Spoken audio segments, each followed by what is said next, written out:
За сайн байцгаана уу? Та бүхэнтэй Христийн мэндэлсэн баярын мэндийг хүргье.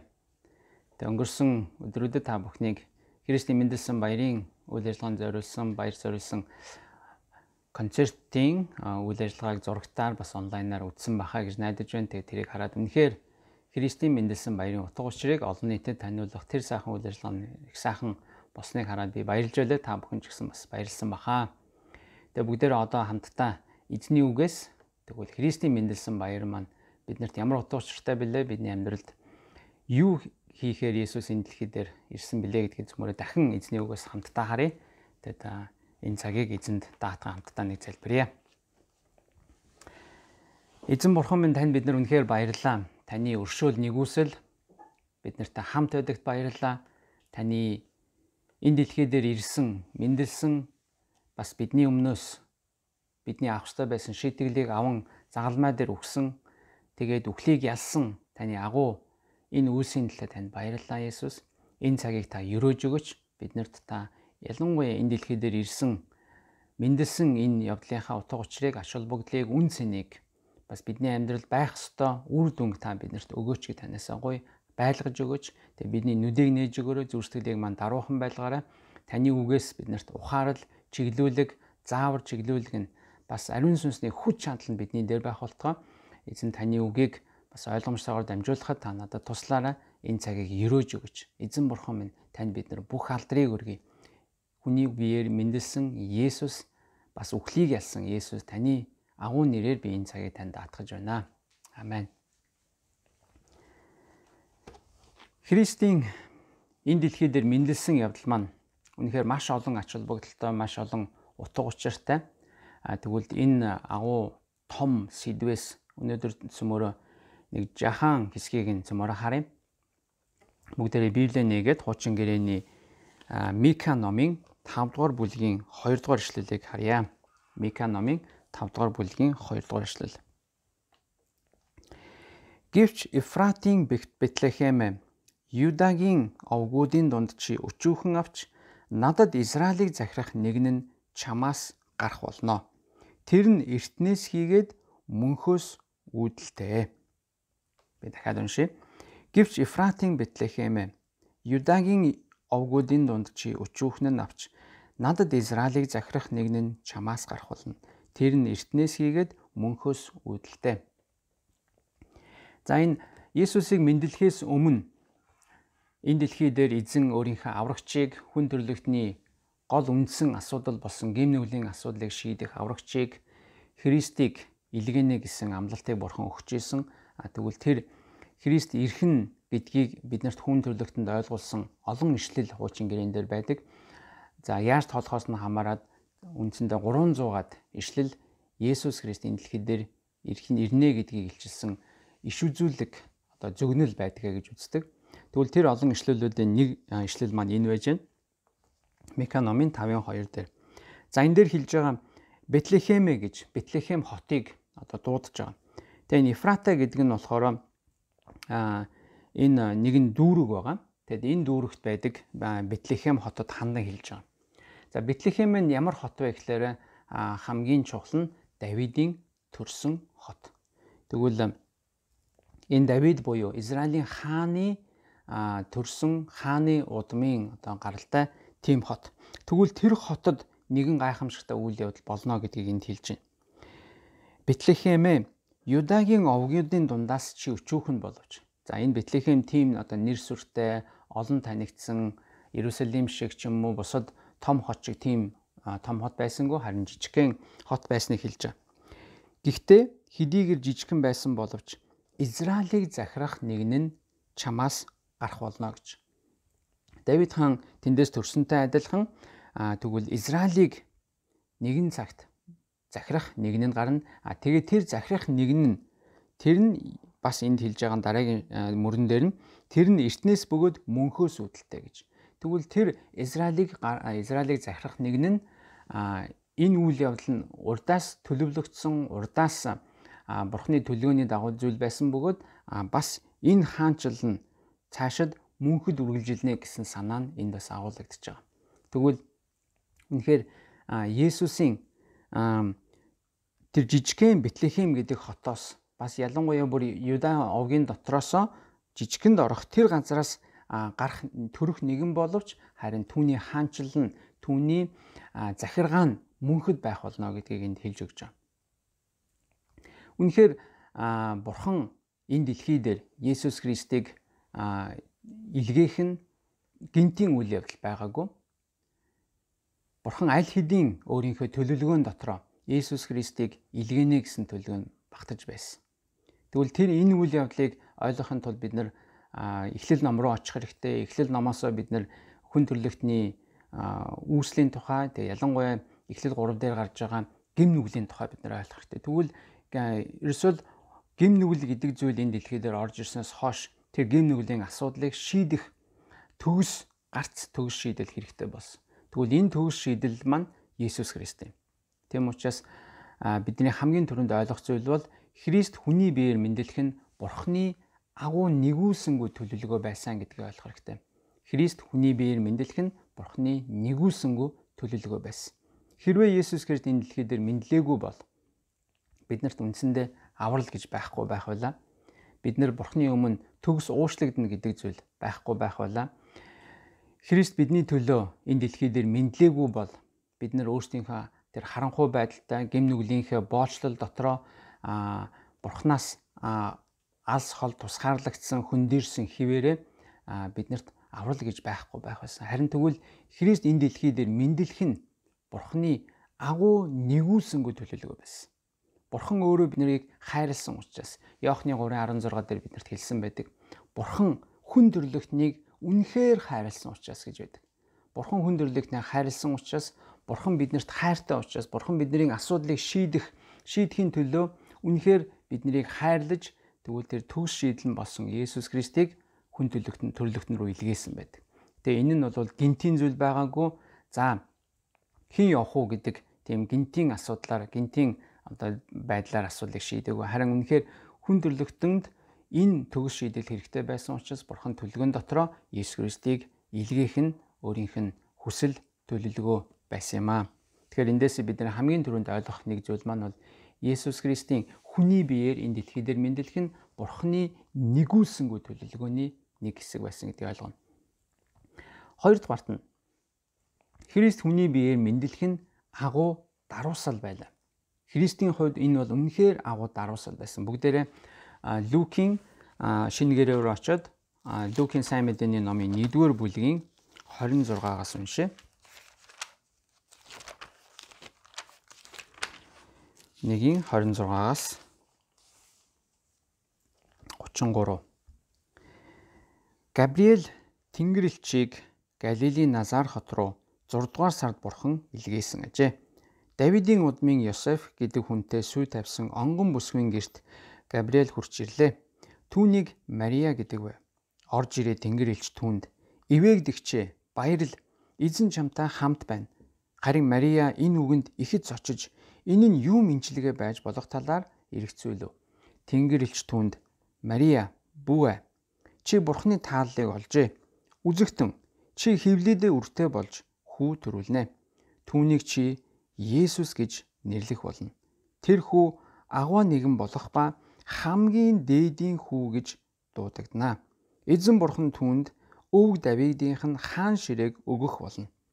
Тэр Яаковын гэрийг үрд хаанчлах бөгөөд хаанчлалд нь төгсгөл гэж үгүй" гэсэнд Мария Тэнгэр элчид "Би онгон атал энэ бүхэн нь яаж биелэх билээ" гэхэд Тэнгэр элч "Ариун сүнс чам дээр ирж хамгийн дээдийн хүч чамааг бүрхнэ.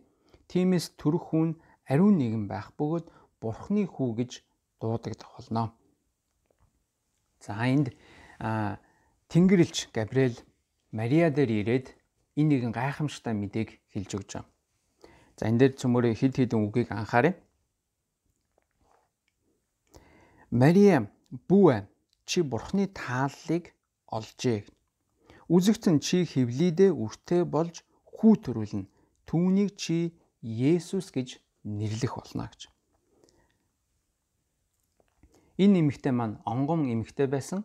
Харин гэхдээ хүнтэй суух сүү тавьсан байсан. Тэр сүү тавьсан хүн нь болохоор Йосеф гэдэг хүн байсан. Йосефтай сүү тавьчихсан байсан. Гэхдээ энэ хоёр нэг гэрт ороогүй. Эмэгтэй маань онгон хിവэрэ байсан. Яг энэ үед нь Тэнгэр элч ирээд за чи хевлидээ өртөө болно. Энэ нь тэгтээ ариун сүнснээс чамааг жирэмсэн болгож байгаа үйл явдал байна. Тэгээ чи тэр хүүг төрхөөр нь Есүс гэж нэрлэнэ гэсэн. За тэгвэл энэ дээр Есүс гэдэг нь ямар утгатайг хэлье. Есүс гэдэг нь Yeshua гэдэг еврей үгийн грекчүүлсэн хэлбэр байгаа. Yeshua гэдгийг Есүс болгож грек руу оруулсан байдаг. Тэгвэл энэ нь өөрөө Йехошуа гэдэг одоо үгийн арай богинохон хэлбэр нь Yeshua. Утга нь болохоор аврал гэсэн утгатай. Тэгвэл Есүсийг бид нэр аврагч гэж дууддаг маань өөрийнх нь нэрнээс нь гаралтай. Христ гэдэг үг нь болохоор тослогдсон нэгэн, тослогдсон, томилогдсон гэсэн утгатай. Тэнд хэлэхдээ чи чамаас гарах тэр хүүг чи Есүс гэж нэрлээрэ гэж. Яагаад вэ? Яагаад тэр аврагч гэдэг нэртэй болж байгаа гэвэл тэр хүү агуу нэгэн болох ба хамгийн дээдийн хүү гэж дуудагдана гэж.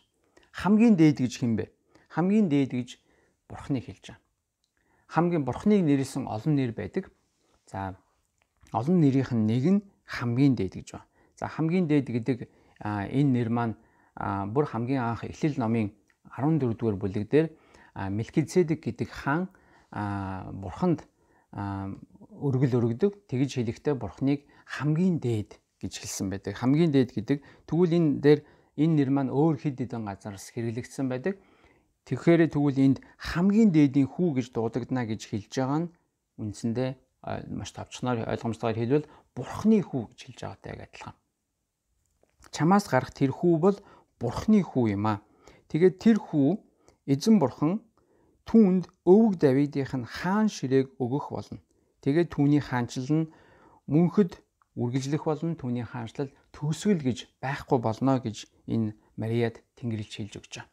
Тэгвэл яг түрүүний хэлсэн шиг нөгөө Мика номын 5 дугаар бүлэг дээр түүний хаанчлал нь мөнх байна гэсэн санаа маань энэ дээр бас дахиад гарч ирж байгаа. Үнэхээр Есүс бол энэ дэлхий дээр бид нарыг гим нүглийн маань аврахаар, гим нүглээс маань бид нарыг аврахаар илсэн гэдгийг энд бас хэлж өгч байгаа. Тэгвэл Есүс Бурхан өөрөө Бурхан атлаа хүн болж энэ дэлхий дээр мэдлэнэ гэдгийг бид нар бас ойлгох хэрэгтэй.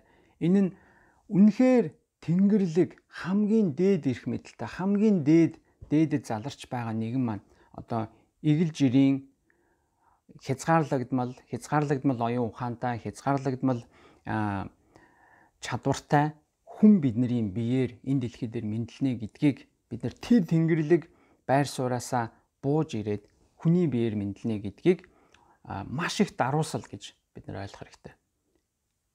За энийг одоо зүйрлэх юм бол олон зүйлээр зүйрлж болно. Жишээлбэл одоо хүн бид нар одоо нэг жижигхэн өчүүхэн амтан болж тэр амтны ертөнцид одоо амтан болж төрөөд тэдний дунд ороод тэдний амьдралыг ойлгоод явж байгаатай бас төсөөлж болно. Тэгж зүйрлэж болох юм. Тэгвэл үнэхээр тийм Тэнгэрлэг, тийм агуу эрх мэдэлтэй, хязгааргүй эрх мэдэлтэй дээдийн дээд нэгэн байсан мөртлөө ялангуяа харанхуй гим нүглээр дүүрсэн, бузар завхарлаар дүүрсэн энэ ертөнцид бидний асуудлыг шийдэхээр бидний бүр асуудлын гол шийдэл нь болж өөрийгөө тэр асуудалд өргөхөөр биднэрт мөнх амийг авчирхаар Есүс энэ дэлхий дээр хүний биеэр мэдлэнэ гэдэг нь үнэхээр агуу даруусал. Филиппоин номын 2 дугаар бүлэг дээр бас хэлсэн байгаа тийм. Есүс тийм Тэнгэрлэг агуу мөртлөө өөрийгөө даруусган хүний биеэр энэ дэлхий дээр мэдлэлээ гэдгийг бас тэнд бидэрт хэлж өгч байгаа. Хамгийн дээд нэгэн мөртлөө энэ дэлхий дээр мэдлэнэ, хүний биеэр мэдлэнэ. Тэгээд хүний биеийн хүний амьдралаар амьдарч одоо өлсөд, сангаж, ядарч, туйлдж, бидний туулдаг зүйлийг туулж, бидний зовдөг зовлон бас амсаж, бидний тэр сорилтуудаар амьдарч, Есүс 40 хоног мацаг барьж 40 хоног цөлд ямар хэцүү байсан байдгийг мэдж байгаа. Бас хүний биеэр амьдарч байхдаа бидний туулдаг зовлонг туулсан. Гэхдээ энэ бүхний дунд ямар нэгэн гим нүгэл хийгээгүй гэдгийг бид нар ойлгох мэдж байгаа. Есүс тэгвэл үнэхээр тийм Тэнгэрлэг мөртлөө хүний биеэр энэ дэлхий дээр мэдлэнэ гэдэг нь маш том даруусал гэдгийг ойлгох хэрэгтэй. Тэгээ би нэгэн жишээгээр ойлгуулах гэж хичээе. За саяхан 2020 оны дэлхийн шилдэг багш шалгаруулах үйл явдал болсон. Энэ дээр дэлхийн маш олон орны 12 мянган багш нарын дундаас шалгаруулад сүүлийн 50-ыг шалгаруулад эцсийн 50 тэр дотроос дахиад 10-ыг тэгээд тэр 10 дотроос нэг шилдэг багшийг шалгаруулсан. Тэр шилдэг багш нь Энтхэгийн Ранжи Цинх Дезале гэдэг нэртэй. За би нэрийн сайн яг дуудахыг сайн мэдэхгүй байна. За ямар ч байсан энэ Ранжи Цинх гэдэг залуу дэлхийн энэ оны хамгийн шилдэг багшаар шалгарсан ба. Тэгээ энэ залуугийн хувьд яагаад шалгарсан бэ гэхлээр энэ залуу урд нь өөрөө энэ компьютер технологийн мэрэгжилтэй байжгаад тэр нэг сайн амжилт олоогүй үед аав нь багш болё гэж санал болгосон байна. Тэгээд багш болох гэж оролдоод үзсэн чинь сонирхолтой байгаад тэгээд тэр мэрэгжлээрээ цаашаа явсан. Тэгээд ингэж явахдаа бүр хөдөөний бараг Овг аймгийн хүүхдүүдийн сурдаг бүр хөдөөний бүр захын нэгэн сургуульд багшаар очисон. Тэгээ очихдоо энэ болохоор охтын сургууль байсан. Тэгэхээр тэр орон нутгийн хүмүүс охтуудыг сургууль сургах нь тийм элбэг зүйл ерөөсөй байгаагүй. Яагаад гэвэл охтуудыг маш жоохонд нь 10-11 настай байхад нь нөхөрт гаргадаг. Энэ бол тэр маш түгээмэл тийм уламжлал байсан. Тэгээ тийм учраас охтууд сургууль сурах нь бага байсан. Дээрээс нь сургуулийн чанар маш буу байсан.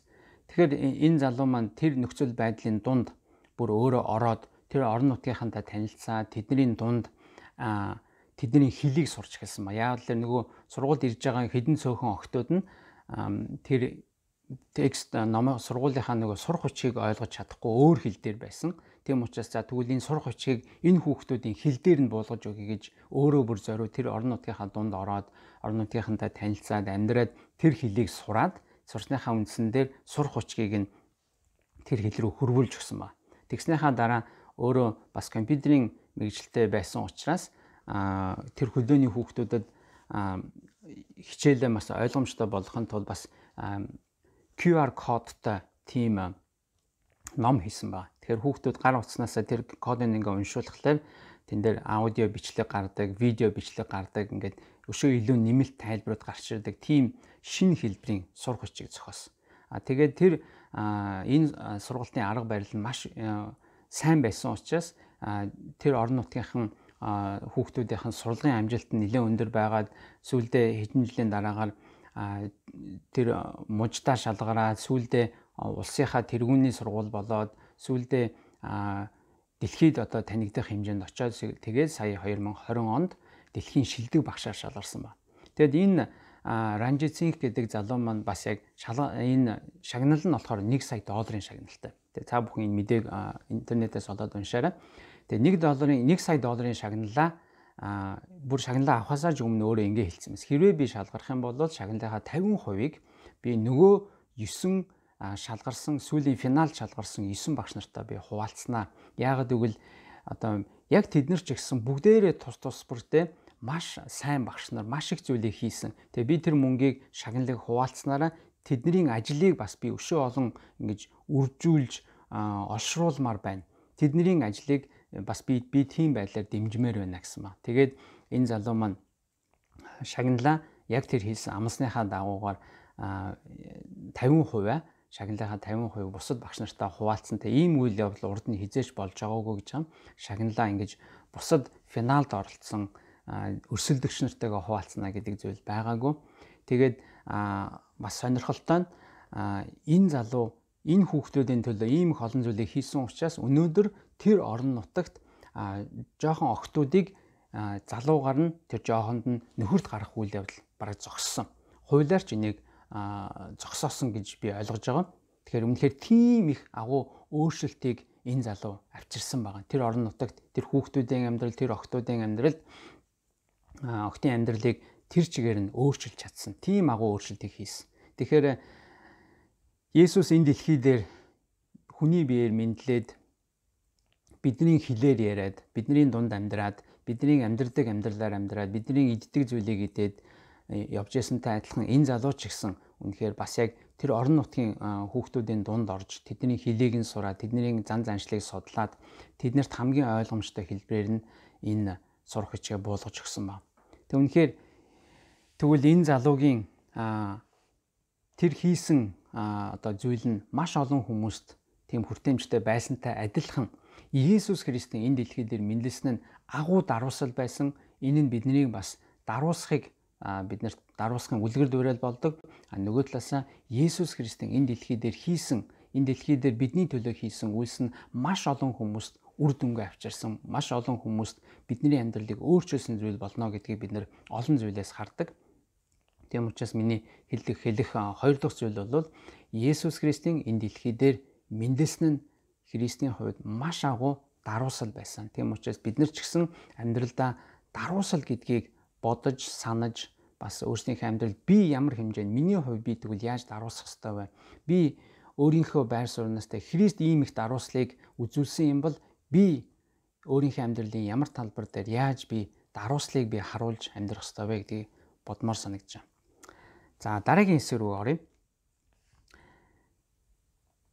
Матай сайн мэдээний 1-р бүлгийн 21-ийг цөмөр уншъя.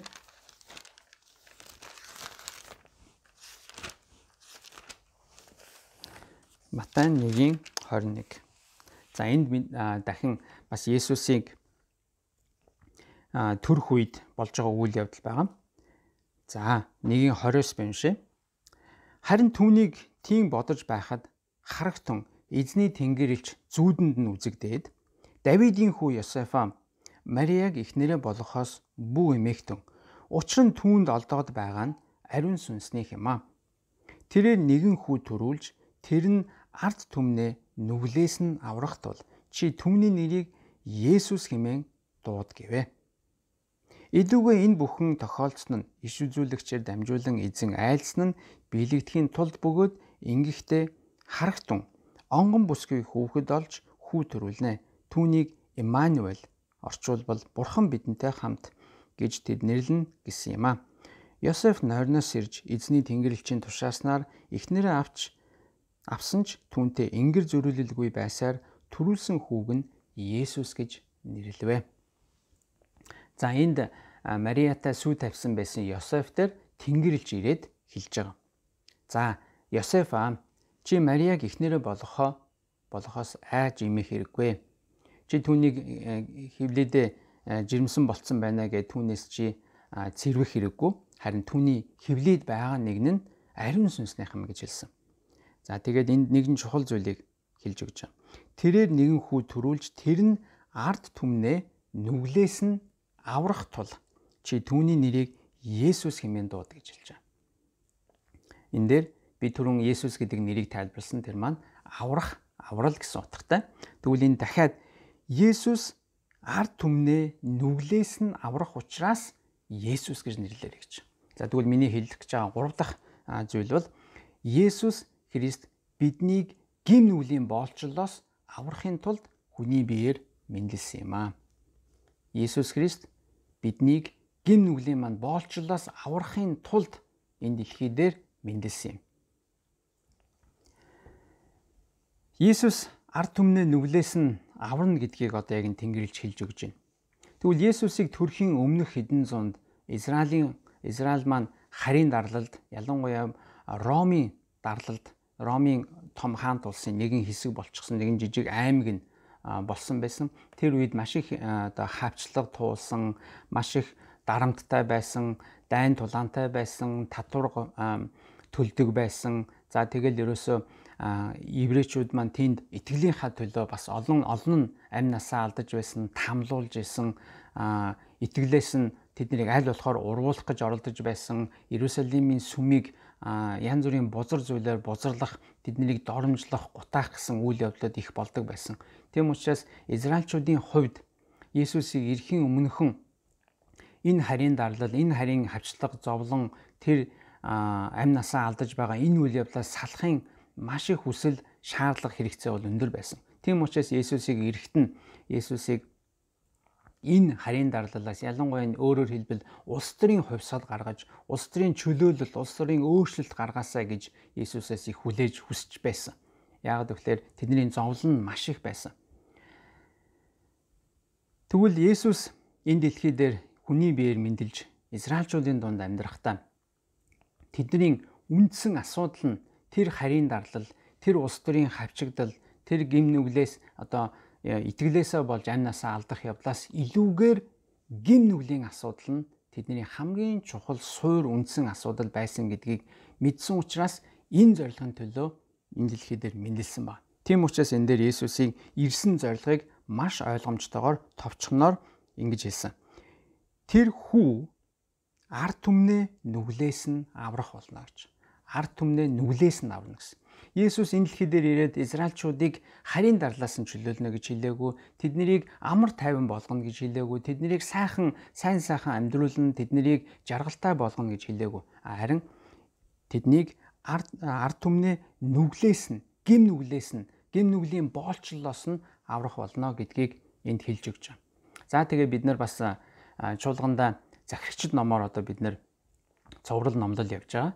Тэгээ эндээс бид нар нэг л зүйлийг маш сайн мэдж байгаа. Израильчууд дахин Бурхны өмнө бузар гимнүглийг үйлснийхаа үр дагаварт Бурханаас холдож тэгээд Бурханаас холдсон учраас тэд нэр гимнүглийн боолчлол ороод завхарч тэд нар янз янзын буруу зүйлийг хийж тэгээд тэрнийхээ дараа нь Бурхан тэр зовлон дундаа Бурхан руу хандан хашгирахт нь Бурхан дандаа аврагчийг илгээжсэн.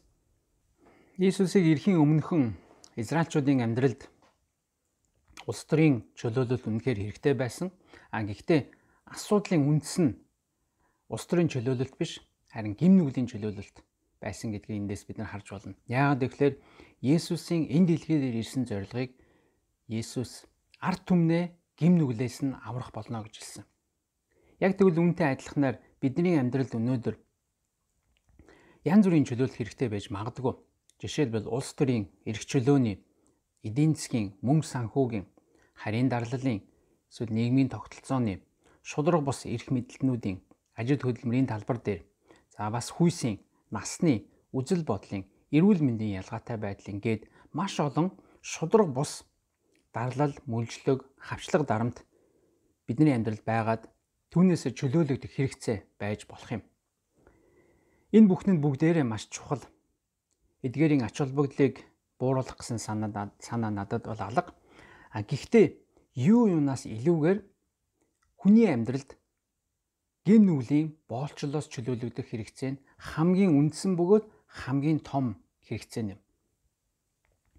Бид нэр гим нүглийн боолчлолоос чөлөөлөгдөөгүй нөхцөлд хичнээн улс төрийн эрх чөлөө байгаад хичнээн нийгмийн тогтолцоо маань шударга байлаа гэд бидний амьдралын үндсэн асуудал шийдэгдэхгүй.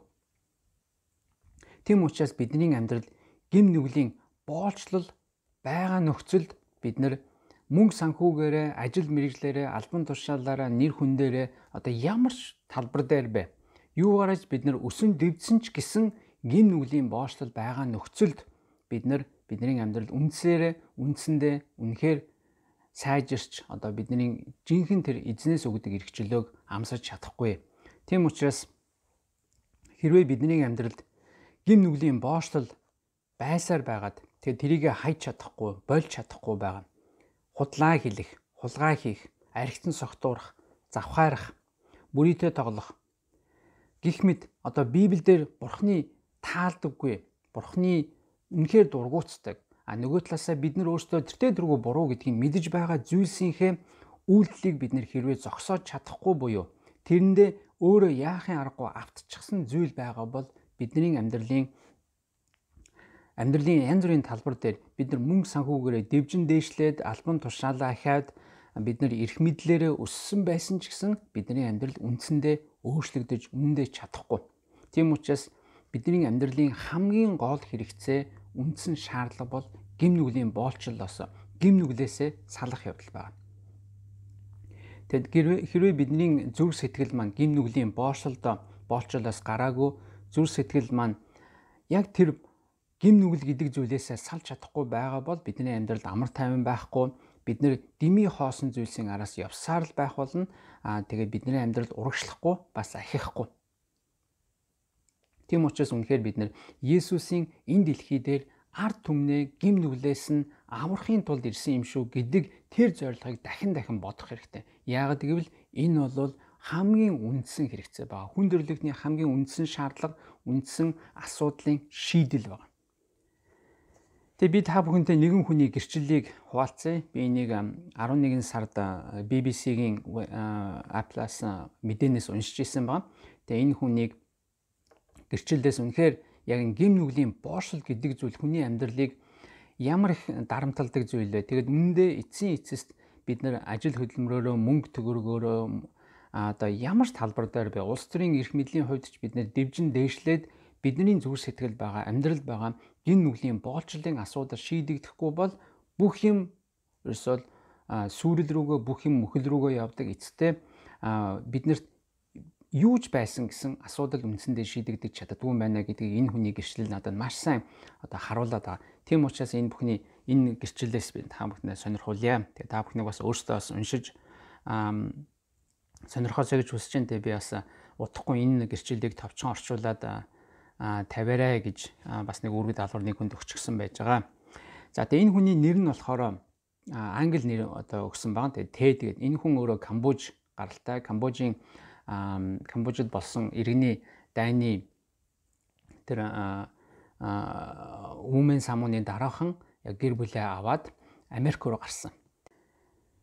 За энэ Тед гэдэг хүн маань Америк тэгээд удалгүй ажилд ороод нэгэн бизнес хийж эхэлсэн. Тэр нь болохоор пончик зардаг. Одоо монголчууд дээр үед пончик гэж зардаг байсан юм тосон шарсан юм цагирган бов. Тэгээд тэрийг хийж сураад тэгээд тэрийг маш сайн сурсан учраас ерөнхийдөө тэр бизнестэй маш амжилттай болоо. Сүүлдээ өөрийн гэсэн дэлгүүртэй болоод тэр хавийнхандаа танигдаад тэр бизнес нь ажмаар хүүхдүүдтэйгээ хамт маш сайн ажилласан учраас ерөөсөө нэгээр нь тийм пончигны дэлгүүр Калифорни мужид ингээд нээсэн ба.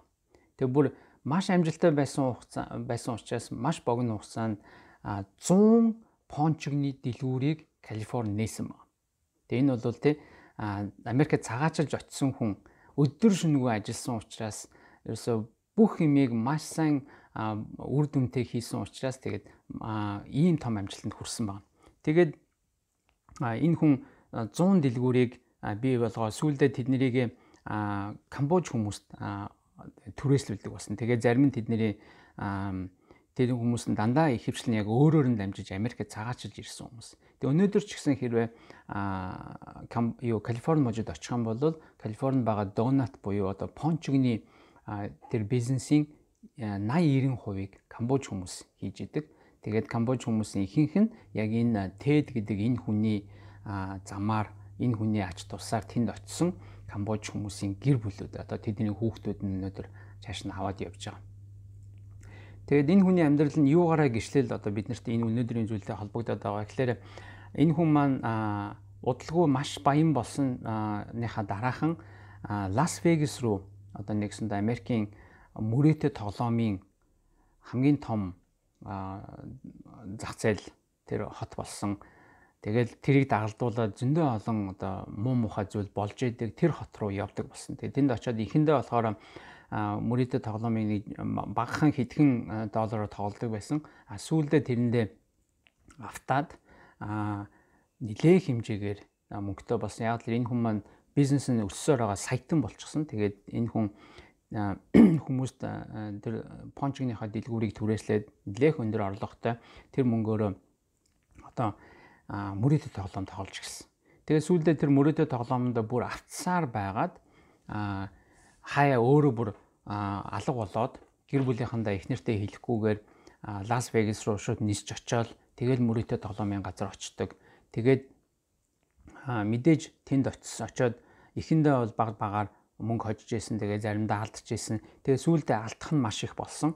Тэгээ алдах тусам өөрөө ерөөсөө нөгөө алдсан мөнгөө буцааж олохын төлөө Лас Вегас руу маш их явдаг болсон. Сүүлдээ тэгээд тэр нөгөө 100 дэлгүүрүүдээс нэгээр нь алдсан мөнгөндөө тэр дэлгүүрүүдэд барьцаалаад нэгээр нь дэлгүүрүүдэд алдаж эхэлсэн ба. Тэгээ энэ бүхний мэдээж энэ гэр бүл маш хэцүү байсан. Нөгөө их олон 100 салбарыг байгуулсан бизнес нь нурж эхэлсэн. Энэ бүхний нэрөөсөө л энэ мөрөөдө тоглоомын донтой холбоотой. Тэгээ сүүлдээ хамгийн төгсгөлийнхаа нэг өрөнд орсон. Тэгээд мэдээж тоглоомдоо алдаал тэр мөнгөө алдсан мөнгөө олохын тулд буцаагаад өөрийнхөө дэлгүүрүүдийг нэг нэгээр зарсаар хамгийн сүүлийн нэг дэлгүүрээ зарсан байна. Тэгээд тэр зарж байхдаа $85,000-оор тэр дэлгүүрийг зарсан. Тэгээд зараад тэр бэлэн мөнгөөр одоо дансаар биш бэлэн мөнгөөр худалдсан мөнгөө машиндаа хийгээ явж исэн чинь цагдаа зогсоосон байна. Тэгээд цагдаа зогсоохот нь та нар тэгээд тэднийг шалгасан. Тэгээд шалгасан чинь нөгөө машин нь өөрөө хулгайлагдсан машин байсан. Яагаад гэвэл нөгөө өөрөө төлбөрөө төлөөгүй байсан учраас тэрийг нь одоо ингээд барьцаанд орсон. Тэгээд нөгөө хүний болцсон гэж үзсэн байсан учраас тэгээд цагдаа дээр шалгагдсан. Тэгээд шалгагдсныхаа дараагаар нөгөө цагдаа нар нь болохоор тэднийг шалгаж байгаа тэгээ явуулсан. Тэгтэл тэгээд чөлөөл цагдаагаас ингээд суллагдаад гарсныхаа дараа машинда эргээд очиод мөнгө үзье гэсэн чинь нөгөө $85,000 бэлэн мөнгөөрөө байсан. Бүгд байхгүйсэн. Тэгээд одоо энэ гэр бүл бол тэр чигээрээ зүгээр дампуурсан. Тэгээд энэ бүхнээсээ болоод дараа нь энэ хүн одоо буцаад их урт түүх байгаа. Тэгээд буцаад Камбож руу очсон ба тэгээд Камбожид очиод тэнд улс төрийн одоо ажил үүрэг гүйцэтгэе, улс төрийн карьер хөгжөлтөе гэж үзсэн ба. Тэгээд улс төрөөр нэлээд амжилттай явж байгаа сүүлдээ бас дахиад дампуурсан ба. Тэгээд ингэж явах хугацаанд өөрөө гэр бүл нь бас хэцүүдсэн. Тэгээд өөрөө Камбожид байж байхдаа өөр хүнтэй завхаарсан. Тэгээд тэр завхаарснаасаа болоод эхнэр нь одоо хамаг итгэлээ алдсан. Тийм учраас одоо энэ гэр бүл салсан байгаа харамсалтай. Тэгээд дараа нь бүр одоо нөгөө өндөр одоо маш их орлоготой саятан болцсон байсан бизнес нь бүр дампуураад гудамжинд гараад орох оронгүй болоод гудамжинд хондог болсон, бүр ерөөсө гэр оронгүй болсон. Тэгээд нэг эмээгийн дээврийн хүндэнд нь амьдарч эхэлсэн. Тэгээд тэр дээврийн хүндэд тэр эмээгийн хай нэг орж усанд ордог. Тэгээд нэг өгсөн жоохон хоолыг олж иддэг. Тэгээд цуглаанд явдаг болсон ба. Тэгээд энэ хүн маань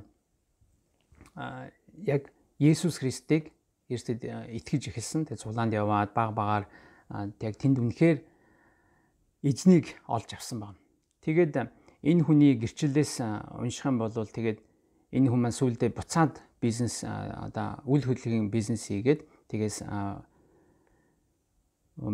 дахиад саятан болсон түүхтэй. Гэхдээ энэ хүний хэлж байгаа би хэд хэдэн чухал үгийг би та бүхэнд хэлмээр байна. Яагаад гэвэл энэ бол яг нөгөө гим нүглийн боолчлол, ялангуяа ямар нэгэн тодорхой төрлийн гим нүгэлд автагдаа тэрнээсээ салж чадахгүй болсон үед ямар аимшигтай, аюултай мүлжлөг, дарлал тэр гим нүглийн одоо боол болоо сүлдө үхэл рүүгээ явдаг вэ гэдгийг энэ хүн маш сайн хэлж өгч байгаа. Тэгээд энэ хүн мөрөөдө тоглох тоглоомыг бол ерөөс ингэж хэлсэн байна. За мөрөөдө тоглоом гэдэг бол ерөөсөө чөтгөр.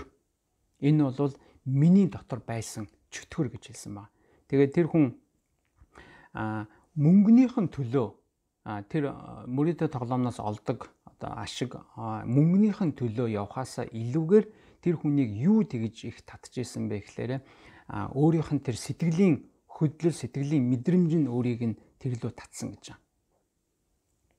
Яагаад гэвэл өөрөө их тийм нэлээд эрсдэлтэй бизнесийн шийдвэр гаргаж чаддаг хүн байсан. Гэхдээ энэ нь өөрийнх нь бас нэг зан чанарын нэг хэсэг байна. Ерөөсөө том эрсдлийг мэдсэн ч гэсэн би хийгээд үзье, яваад үзье гэдэг тэр бас зан хандлагаараа, зан байдлаараа яг энэ мөрөөдө тоглоом руу орсон. Тэгж орохдоо тэр мөрөөдө тоглоомыг тоглоод заримдаа олж байгаа, заримдаа тэр мөнгө хожж байгаа тэр мэдрэмж, тэр сэтгэлийн хөөрл нь өөрийг нь бүр энэ рүү автуулсан гэж байна. Тийм учраас энэ бол ерөөсөө тэр мөрөөдө тоглоом бол чөтгөр шүү гэж хэд хэдэн удаа хэлсэн байдаг.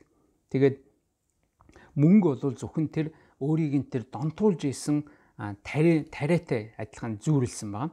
Тарилгатай харин үнэндээ яг өөрийг нь тэр мөнгө тоглоом мөрөөдө тоглоомноо татчихсан зүйл нь юу гэхээр ерөөсөө тэр сэтгэлийн тэр зүйлээс авдаг тэр мэдрэмж нь тухайн үедээ сэтгэл нь хөдөлж байгаа тэр байдал нь намайг ерөөсөө тийш нь авч исэн хөдөлж исэн гэж хэлсэн.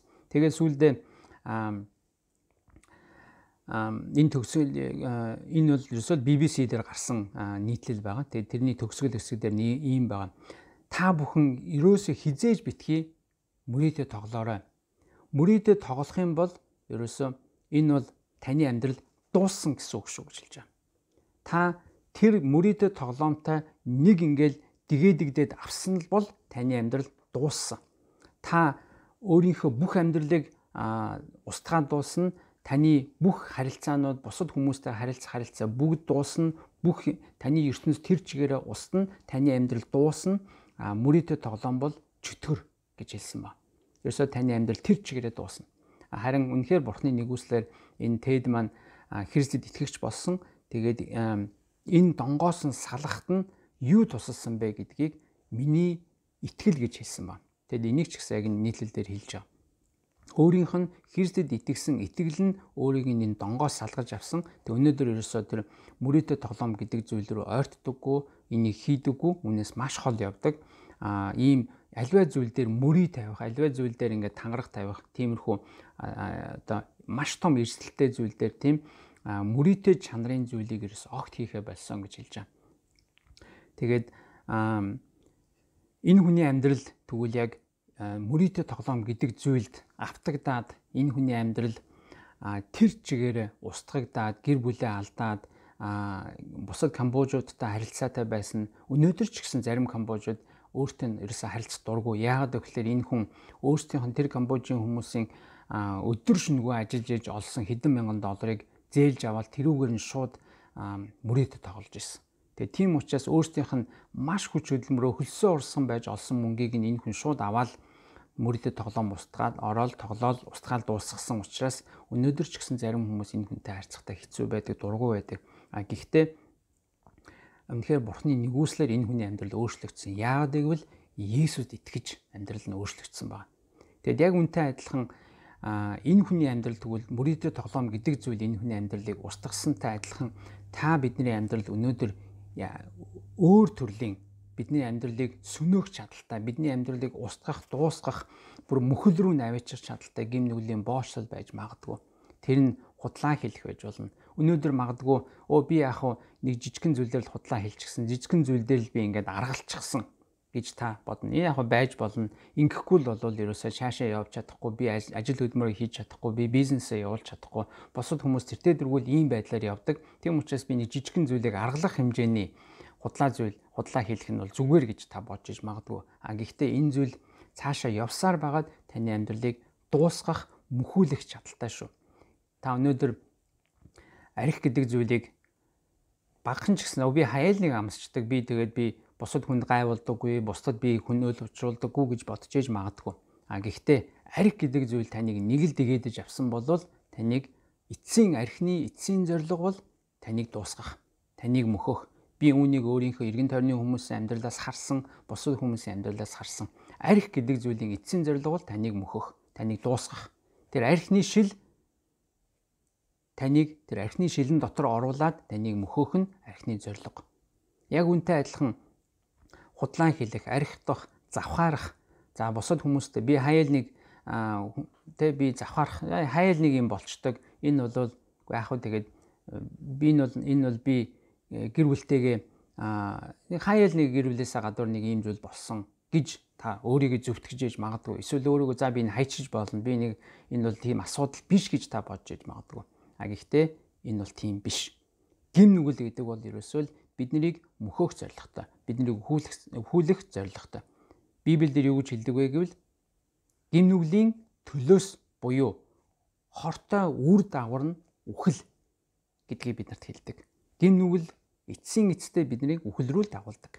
Гим нүгэл биднийг хизээж гэрэл гээтэй сайхан зүйл рүү аваачдаггүй, хизээж биднэрт итгэл найдварыг өгдөггүй, хизээж биднэрт амар тайвныг өгдөггүй. Харин гим нүглийн эцсийн зорилго бол биднийг мөхөөх, өхүүлэх зорилготой. Тийм учраас Библиэлд гим нүглийн төлөөс бол үхэл гэж хэлдэг. Тэг үнийг та бүхэн маш сайн бодоорой. Есүс Христ тэгвэл үнэхээр биднийг гим нүглийн боолчлолоос чөлөөлөхийн тулд энэ дэлхий дээр мэндэлсэн юм аа. Есүс Христ энэ дэлхий дээр мэндэлэх нь Христийн хувьд маш том даруусал байсан. Тэгвэл би өнөөдөр юун дээрээ даруусах ёстой вэ? Есүс Христ энэ дэлхий дээр хүний биеэр мэндэлсэн нь Бурхны агуу нэгүүлсэнгүү төлөвлөгөөний нэг хэсэг байсан. Бурхан таны амьдралд ч гэсэн төлөвлөгөөтэй, зоригтой. Гэхдээ тэр төлөвлөгөө бол таныг үхүүлэх биш, харин таныг амьдруулах, танд амийг өгөх тийм хүсэл төлөвлөгөөтэй. Та тэгвэл гим нүглийн боочлол байгаа бол та үнийг сонсоод миний дурдсан зүйлсэд дотроос болон дурдаагүй байгаа. Та өөрөө зүрх сэтгэл дотроо мэдж байгаа. За би тэрнээс нэг л салж чадахгүй байгаа. Өнөөдөр таны хувьд бага жижиг би захирч болно, хянаж болно, зогсоож чадна гэж бодож байгаа зүйл байж магадгүй. Гэхдээ тэр хэрвээ гим нүглийн боочлол таныг нэг дэгээдэд авсан бол, нэг таныг зангандаа оруулаад авсан бол тэр таныг эцэстээ мөхүүлэх чадaltaй. Тийм учраас таныг би Есүс дээр ирээсэй гэж хүсэж байна. Есүс дээр ирээд Есүсийн өмнө чин сэтгэлээсээ гимшээд Есүсийн өмнө Есүс минь та надад туслаач, та намайг энэ гин нүглийн боолчлолоос, энэ гин нүглийн энэ занганаас, энэ дэгээнээс та намайг мулталж өгөөч. Энэ занганаас, энэ гинжнээс, энэ харанхуун гинжээс та намайг чөлөөлж өгөөч гэж чин сэтгэлээсээ Есүсээс асуу. Есүс хандан залбир. Тэгээд Есүсийн замаар явах тэр гин нүглээс хол байна гэдэг шийдвэрийг гарга. Та хэрвээ шийдвэрийг гаргахгүй бол хизээш та танаас салж чадахгүй. Та магадгүй хор хохирлыг мэдээд иж магадгүй, хор хохирлын тэртээдргүй амссан ч иж магадгүй. Хэрвээ та би мэдээд байгаа энэ зүйлээсээ би холдъё болиё гэдэг шийдвэрийг гаргахгүй бол та хизээч солдож чадахгүй. Тэм учраас таныг би тэр гим нүглийн боошлол байгаа зүйлээсээ би холдъё, би салъя, би зогсоё, би болиё гэдэг шийдвэрийг Бурхны хүчээр, Бурхны өмнө ирээд, Бурхны өмнө өөрийгөө даруусгаад шийдвэр гаргаасаа гэж хүсэж байна. Тэгэхээр тэр шийдвэртээ таныг тууштай, зоригтой, итгэлтэй байгаасаа гэж хүсэж байна. Тэгээд саяхан бид нэр ирчүүдийн нөхөрлөл дээр бид нэр сургаалт өгс номоор жижигхэн ярилцлага хийгээ явж байгаа. Тэрэн дээр бидний дунд байгаа нэг маань ингэж хэлсэн. Гим нүглээс хол байх нь өөрөө мэрэгэн ухаан юм байна гэж хэлсэн. За энийг би яг тэр үед хэлсэн. Энэ бол үнэхээр сайн зөв хэллээ. Маш энгийнээр гэхдээ маш гүнзгий зүйл хэллээ гэж билсэн. Яагаад гэвэл гим нүглээс хол байна гэдэг нь өөрөө мэрэгэн амьдарч байгаа юм байна. Бурхны мэрэгэн ухаанаар амьдрна гэдэг нь өөрөө гим нүглээс хол байхыг хэлж байгаа гэдэг бол үнэхээр маш энгийнээр маш бас ойлгомжтойгоор хэлж байгаа. Тэгээ хэрвээ бид нар Бурхны өмнө мэрэгэн амьдрий, Бурхны өмнө зөв амьдрий, Бурхны өмнө би Бурхны хүслийн дагуу амьдрий гэвэл бид нар гим нүглээс хол байх ёстой. Гим нүглийн боолчлолоос бид нар өөрсдийгөө тас татаж чөлөөлөх ёстой. Гэхдээ энийг бид нар өөрсдөө хийж чадахгүй, Есүсийн хүчээр хийж чадна. Тэгээ тийм учраас та бүхнийг Есүсийн сайн мэдээг хуваалцахдаа үнэхээр Есүс биднийг чөлөөлөхийн тулд, ялангуяа бүр бидний гим нүглийн боолчлолоос чөлөөлөхийн тулд ирсэн шүү гэдгийг найз нөхдөдөө, ах дүүстэй, ойр орчны хүмүүстэй, бас танихгүй хүмүүст хүнд бай Есүсийн сайн мэдээг хуваалцахдаа хэлж байгаарэ гэж би хэлхийг хүсэж байна. Есүс зөвхөн бидний амьдралыг зүгээр нэг сайхан амьдруулахын тулд биш. Бидний амьдралын чанарыг нэмэгдүүлэхийн тулд, биднийг илүү мөнгөтэй болгохын тулд, илүү биднийг амар тайван амьдруулахын тулд биш. Иесус биднийг ажил мэргэжилээр илүү амжилттай, ажил нь бүтэмжтэй байлгахын тулд Иесус зөвхөн ирсэн юм бишээ. Харин Иесус биднийг гим нүглийн боолчлолоос чөлөөлөхийн тулд энэ дэлхий дээр мэндэлсэн. Тэгээд зөвмөрөө яг энэ цаг мөчид таныг би Бурхны өмнө ирээд гимшээсэй гэж хүсэж байна. Бурхны өмнө ирээд шийдвэр гаргаасаа. Бурхны өмнө ирээд үнэхээр Иесусээс зуураад Иесусийн өгдөг тэр авралыг хүлээж аваасаа гэж хүсэж байна. Тэгээ бүгдээр хамтдаа яг одоо залбирая. Тэгээ яг энэ залбирахад та яг одоо би хэсэг мөчийн хугацаанд зөвмөрөө дор дороо яг хувь хувьдаа залбирцгаая. Тэгээ үнэхээр Иесус энэ дэлхий дээр мэдлэгтээ биднийг гим нүглийн боолчлолоос чөлөөлөхийн тулд ирсэн юм шүү. Тэгээ бүгдээр Бурхны өмнө залбирая, гимшицгээе, бас шийдвэр гаргая. Тэгээ би хэсэг хугацааны дараа залбирая. Тэгээ эхлээд бүгдээрээ дор дороо эзний өмнө очин хэсэг мөчийг гаргая.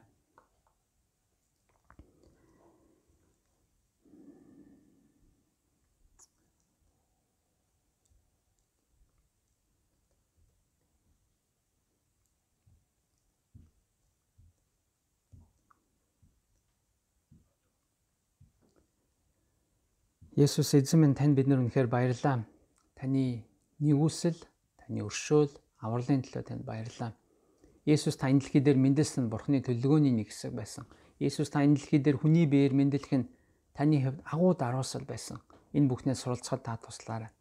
Есүс та энэ дэлхий дээр мэдлэхдээ биднийг гим нүглийн боолчлолоос чөлөөлөхийн тулд Есүс гэдэг нэрээр та ирсэн. Есүс гэдэг таны авралын утгатай энэ агуу нэрийг эзэн бид нар дуудахдаа танаас бид нар авралыг хүсэж байна.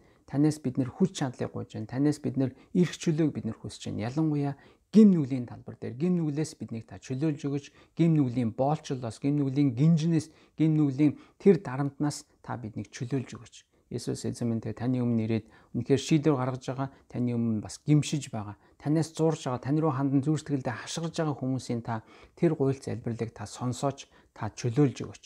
Есүс эзэн минь худал ярих, хулгайн хийх, завхаарах, тэр мөрөдө тоглоом тоглох, тэр бусад бүр юу ч бай.